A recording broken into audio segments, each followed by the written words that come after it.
On everything. Pretty much for anything as far as for patients who have cardiovascular disease. Now, I told you you had to look at lifestyle and medication. That's basically what we do, is manage their symptoms. So that was a lot of what was on the exam. Yeah. So I will grade them and send out your preliminary results. I also know y'all probably have something to do for somebody tomorrow. How did simulations go last week? Oh, great. Good? Good. All right, so hopefully what you're trying to do is make sure that you kind of see what's happening in class, and then also seeing it happening in the simulation, so you get a chance to actually see the difference. And then the other thing for you guys, of course, is that understanding how your role changes now that you're the person they have to go to. But that's the thing that sometimes is not that you don't know it kind of thing, but that's the part that's going to be different for you, especially when you're doing your NCLEX exam. That's the big thing to think about, is what now you're the boss, what's going to happen with that patient. So just a few things to go over, because I know after the exam y'all are over me big time. All right? The other thing is kind of set up for what we're going to do next week. So next week, of course, and the reason I didn't send y'all those things, because I left them here and I was like, I ain't driving all the way back here. And I'm glad I did, because I had a flat tire. We ended up having a flat tire. So I don't know if one of y'all just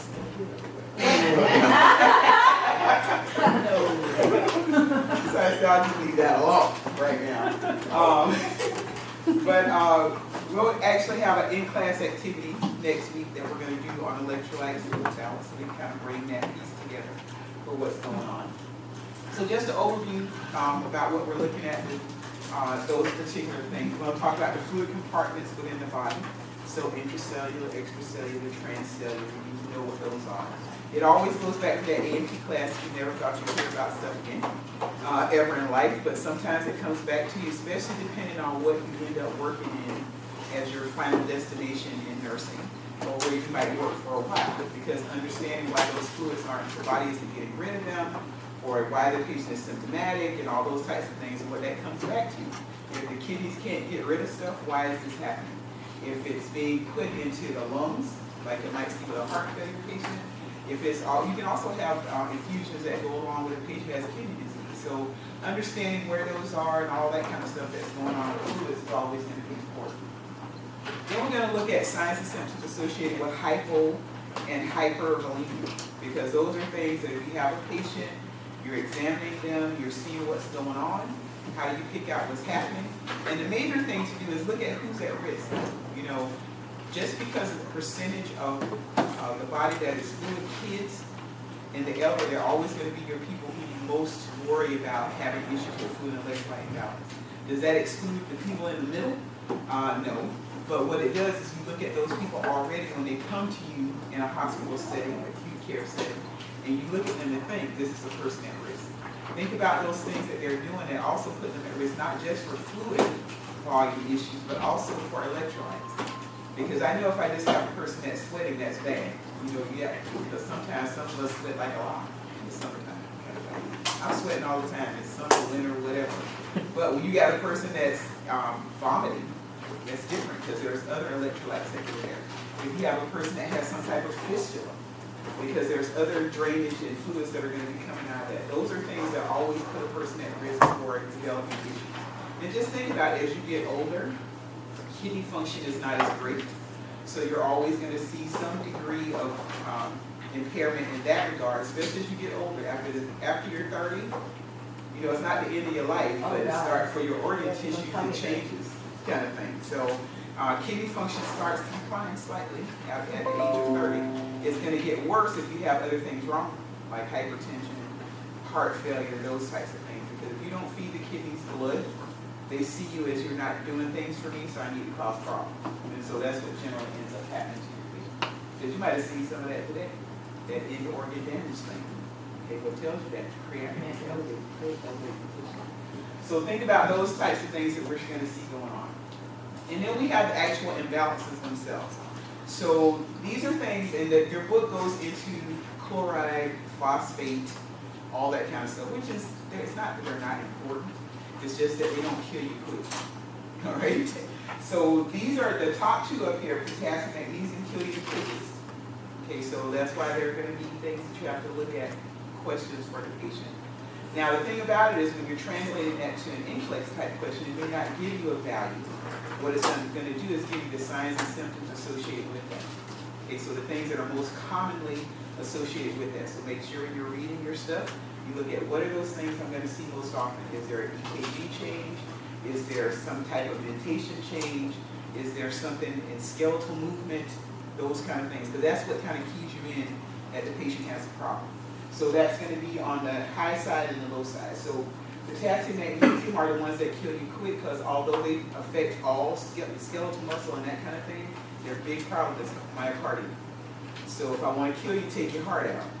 Okay, I can take a leg off and you're okay, but you can't do that without a heart. So that's going to also affect that. The other thing with potassium is it affects GI motility. So if you have patients who have a persistent ileus, meaning they have some type of obstruction, you're not getting vowel sounds, you can't, why is this person, this should not be happening? Because you know, anytime you have somebody that you're doing bowel surgery on, the thing we always stress, turn, cough, and degree, get up and move. And you still see that person still with an ileus, very hypoactive vowel sounds. Sometimes it's because we haven't corrected their potassium. So that's one of those things that, yes, it's skeletal muscle, but we also see GI motility issues, and the big one, of course, is myocardium. So these two actually can kill you quick, kind of thing. Calcium is the one is kind of under that one. Because yes, it can, you know, most people think, oh, if I have a high calcium level, then I have stones. The high side is not awful. You know, other than we need to figure out why it's happening, because usually there means something else is going on in the body. So usually it's because you have calcium that's leaving the bone and now going into blood. So that means that you have some demineralization process. We have to figure out, hopefully that's not cancerous. Hopefully that's, you know, if it's osteoporosis, a little bit easier to deal with when you're talking about multiple myeloma. Because multiple myeloma just makes your bones like Swiss cheese. But one of the things that happens from that is that you can actually have calcium levels that get really, really high. So usually people have stones. That's the major issue. It can affect myocardium, but a lot lesser degree than what you're talking about with potassium and magnesium. On the other side, though, it actually can cause you to go into respiratory arrest. It causes stridor. So things within what you usually see when you have a person who has hypocalcemia is usually associated with somebody who had thyroid surgery, because the parathyroids sit right on top of the thyroids, and if you're not careful when you're taking the thyroid out, they take out the parathyroids. In a patient, one of the major things you see associated with that post-op is that the patient develops stridor. And so if you don't give them calcium gluconate, then the patient can end up going into respiratory arrest. So that's when you get into seeing some of the things that change that Trousseau sign, when you put a blood pressure cuff on and the arm curls, or you tap the facial nerve and you have squinting. Some Russian guy, I never can say his name. But those are the things that you look for when you're talking about calcium. Now, calcium can also have problems associated with kidney disease. Those are usually long-standing kidney patients who've been in renal failure for a long time. They have some bone dystrophies that sometimes happen associated with disease. Therefore, have you ever noticed that there's a lot of patients who have renal failure that you're giving Tums to? You're thinking, oh, it's not for indigestion. It's really because that's one of the best ways they can absorb calcium. So that's why we give them that preparation. But that usually is long-standing kind of stuff. Doesn't happen at the beginning of their disease process, but happens later. The other organ that sometimes has issues associated with calcium is going to be your pancreas. Patients who have really bad acute pancreatitis or chronic pancreatitis stuff can end up having stuff happen with calcium. So that one can kill you, but it won't kill you right now. I'll tell you, it takes a little while. Okay. Now this one takes a long time when you're talking about sodium. So that is one that, yes, it will cause problems, but usually what you see associated with it is mentation issues. So you have a person when it's on the low side, it's crazy little kind of thing. That little old person who's been fine before, or somebody who's, you know, 35 years old and just ran the Gasparilla Classic, but it's 80 degrees. And now they're confused to test their sodium, because that's usually what the problem is. Okay? So little old ladies confused and seeing stuff, or, you know, this guy, because I've had patients who were in their mid-40s come in, and that was the first person I ever had when I worked as a nurse, was a guy who ran the Gasparilla Classic, was confused as heck after he ran the race. And I mean, there are like, he was a little guy, and he beat up all kinds of people. I just looked at him. going on there. If you walk into a room with a patient, for somebody who probably is 140 pounds, so you weigh, because we little guy, okay, maybe 140 pounds, and he is holding an IV pole, not like touching it, he's holding it off the ground. So I'm not going in the room so he can swing this pole and kill me. Y'all can go fight him all you want to, and people did, and they got beat up. So I'm just saying, kind of thing. When people are that nutty, they don't realize it until after the fact. So they can kill you, or you'll be crippled trying to go to work, kind of thing. But still, and he remembers it later. He says, "Oh, it was really bad." I'm like, "Yeah, let's just sit in there. It's cool. No problem with that." So mentation is the usual thing you see with this. So confusion on the low side. On the high side, you usually see a person who is more difficult. As the number gets higher, the patient becomes more and more difficult to arouse. Then they have seizures, and then they're totally unresponsive. Whereas on the other side, the confusion side, you have a person that's agitated, and then they actually go out. So you're going to see both ends of the spectrum. But agitation is going to be seen on the low side, kind of chill, not really responding on the high side. And then, of course, when you have a high sodium level, dry mucous membranes, that kind of stuff you're going to see. So we'll talk about those things more, but that's what we're going to be looking at to see what's actually going on with the patient. And understanding why electrolyte balance is important. Understanding that whole role about what the kidneys play in regulation, because kidneys are wonderful things. But if there's something going on with their function, it also affects electrolytes. If you have things that go on in the endocrine system, can affect your electrolytes and fluid balance. Because that's probably the thing you see most often when you talk about disease, other than people just having the GI stuff. Like you went someplace and ate something bad and now you got diarrhea. That's one thing. But usually when you see issues where it's ongoing type problems, you're usually going to see something related to endocrine system. Whether that be from syndromes of inappropriate antidiuretic hormones, that's SIADH, or you can have it from patients who have adrenal disorders, aldosteronism, all those types of things, because those affect sodium in water. So those are the things that you're going to see most often that are going to have issues related to fluid electrolyte imbalance.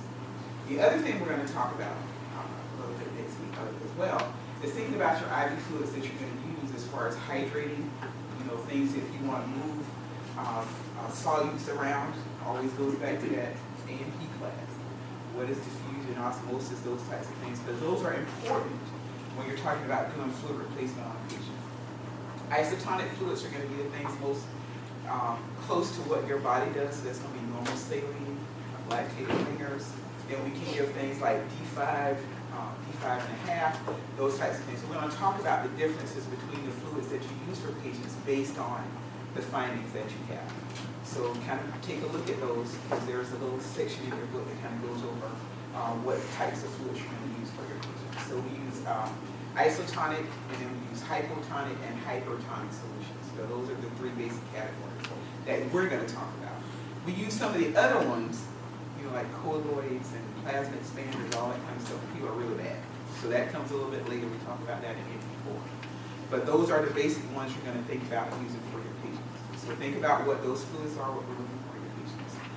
Look overall at that general assessment piece. What tells me this person has adequate hydration status? What tells me they don't? What assessment findings am I looking for to say that this person is well hydrated, that their fluid volume is adequate? What kind of measures am I going to be doing to actually see that in the patient? So am I looking only at INO?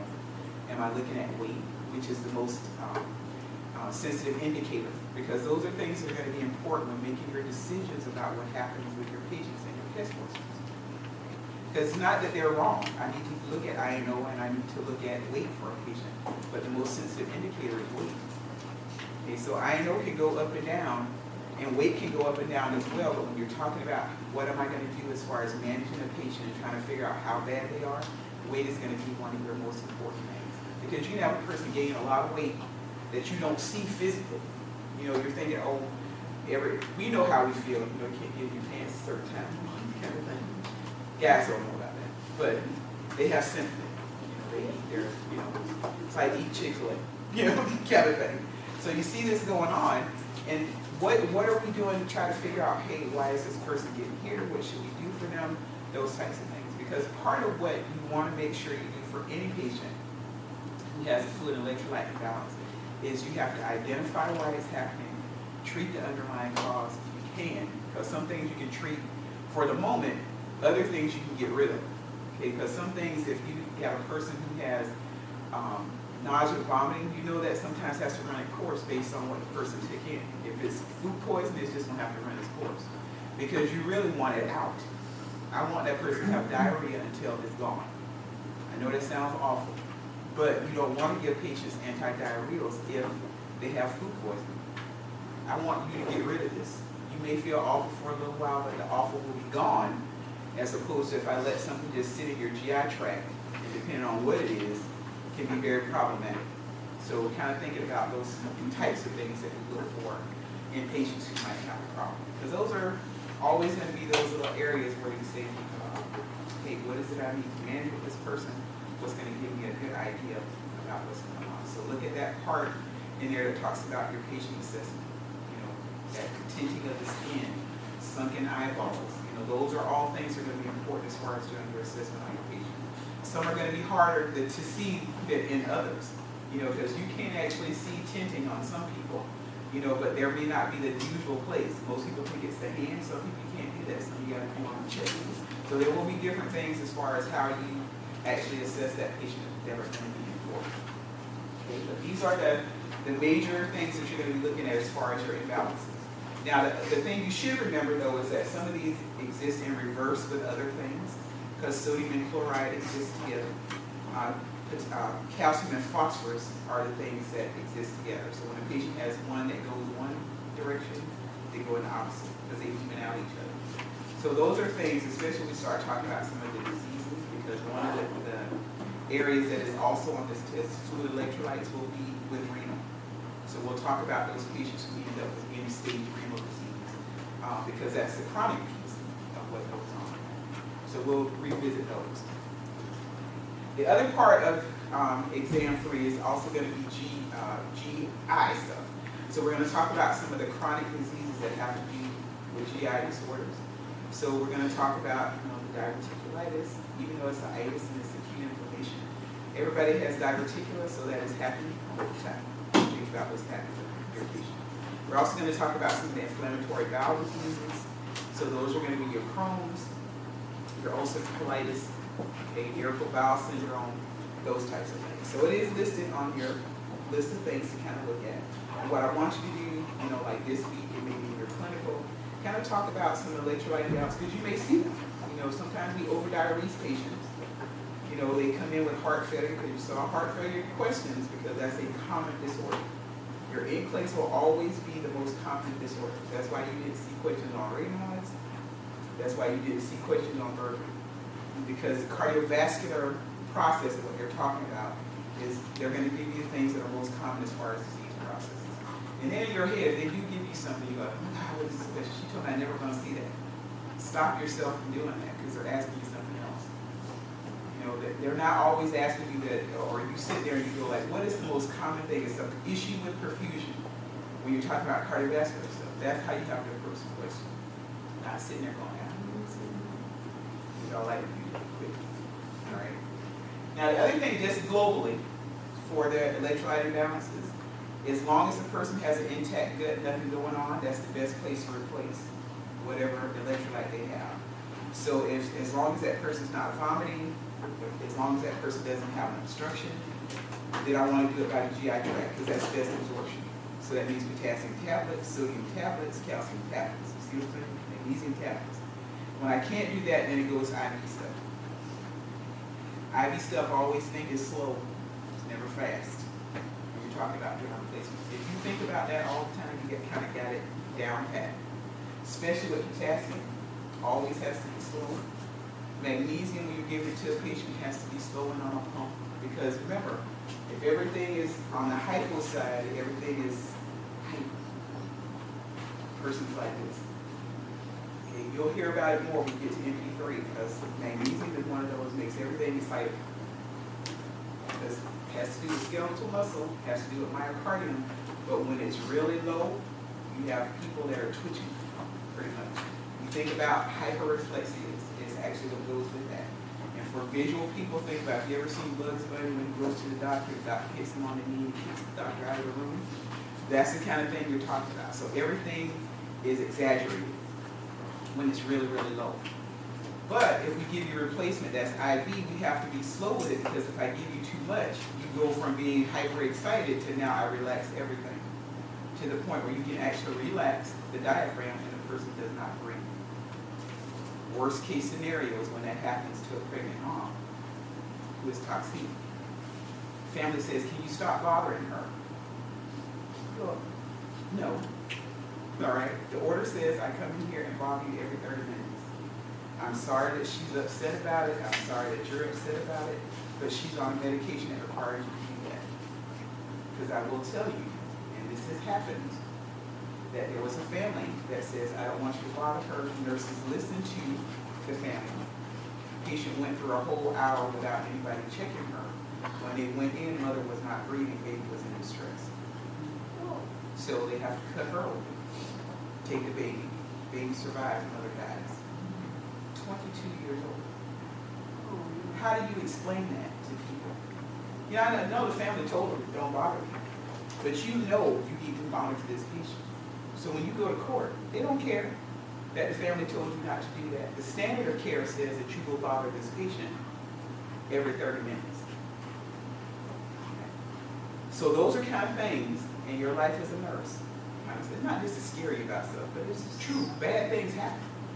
And there are things that you do sometimes because the patient, says you do this. Protocol, if you follow it, that's what covers you. The minute you go outside of that, you become a casualty of the hospital. I'm just going to tell you. Hospitals trying to save money, trying to save face, because who wants to go out there and publish that we killed somebody 22 years old? I'm just saying. Now these are things, of course, I hear in normal take. I have a friend who is a risk manager for one of the large area hospital systems we have here. And that was something that happened. So then you're trying to figure out, what is it that I'm going to do different in my practice? Those are the kind of things that no matter what somebody tells you, the protocol says this is what you do, so that when something happens with a patient, because even if you do everything right, sometimes there are bad outcomes. Don't get me wrong, you can do every single thing right. But the person that does every single thing right is the person they always want to talk to in court. When you document all your stuff on this patient, all the neuro checks are done, you documented the patient teaching, family teaching, why you could not, I need to wake her up every 30 minutes. Those are not ever people they want to talk to. They want to talk to the nurse who said, okay, I'll just wait this particular time. Or I'll wait, I'll come back in a few minutes and see if she's okay. You don't know. And you never know if people are messing with machines because they watch you. The reason we have PCA machines that actually have keys on them, you have to lock stuff even though you did that before. There are some patients that know. They watch you put in the code. They know how to reprogram their machines.